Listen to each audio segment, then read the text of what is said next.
আমার যেটা মনে হয় মসজিদে গিয়ে রামনবমী পালন করা, হোলি পালন করা, হনুমান জয়ন্তী পালন করা, মসজিদে গিয়ে না, মসজিদের বাইরে। আর বাইরে কি ভেতরে ঢুকেও গেছে, অনেক জায়গায় অনেকে ছাদে উঠে গেছে। ব্যাপারটা হচ্ছে আমার মনে হয় যে এরা যারা এই কাজগুলো করছে তাদের পূর্বপুরুষ মুসলিম ছিলেন, গরু মানে গরুর মাংস ফাংস খেতেন আর কি। সেই একটা জেনেটিক টান মসজিদের প্রতি এদের আছে, এবং সেই কারণে হয়তো মসজিদের প্রতি এত আকর্ষিত হয় এরা এরা সেই জন্য মসজিদের সামনে গিয়ে চেষ্টা করে। আমার মনে হয় যে এদেরকে মুসলিম সম্প্রদায় থেকে দাওয়াত দেওয়া উচিত, ভাই তোমরা ইসলামে চলে এসো, তোমরা তাহলে এখানেই সবসময় নামাজ পড়তে পারবে, সবসময় এখানেই থাকতে পারবে।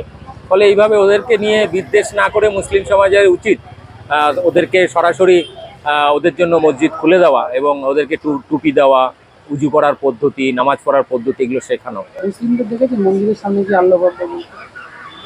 দেখুন, আমি যেটুকু ইসলামের বিভিন্ন জ্ঞানীগুণী ব্যক্তিদের সঙ্গে কথা বলেছি, আমি নিজে কোরআন অত ভালোভাবে পড়িনি, তো বাংলা অনুবাদ টুকটাক করার চেষ্টা করেছিলাম। তবে নৈতিক শিক্ষাগত জায়গা থেকে, এবং যেহেতু কোনো মূর্তির মধ্যে আল্লাহকে খোঁজার চেষ্টা এরা করে না, ফলে সেই জায়গা থেকে কোনো মন্দির মসজিদ বা কোনো মূর্তির মধ্যে এরা আল্লাহকে খোঁজেন না। ফলে সেই হিসাবে এরা কখনোই তাদের নিজের উপাস্যকে অন্য লোকের মানে অন্য ধর্মের উপাসনা স্থল, মানে যেটা মন্দির হোক, গির্জা হোক বা চার্চ দরগা হোক, সেখানে তারা গিয়ে এটা করেন না। কারণ তারা মনে করেন যে ওখানে নেই। এমনকি তারা মসজিদে নামাজ পড়েন কি এক জায়গায় একটা ঘেরা জায়গার মধ্যে সুশৃঙ্খলভাবে করেন। তারা মসজিদে জায়গা না হলে রাস্তায় বা ফুটপাতেও করেন, অনেকে বাড়িতেও করেন। ফলে তাদের আল্লাহ কিন্তু মসজিদে নেই। কোরআনে কোথাও বলা নেই, আমি যেটুকু শুনেছি, যে মসজিদের মধ্যে আল্লাহ আছে। আল্লাহ সেখানে নেই।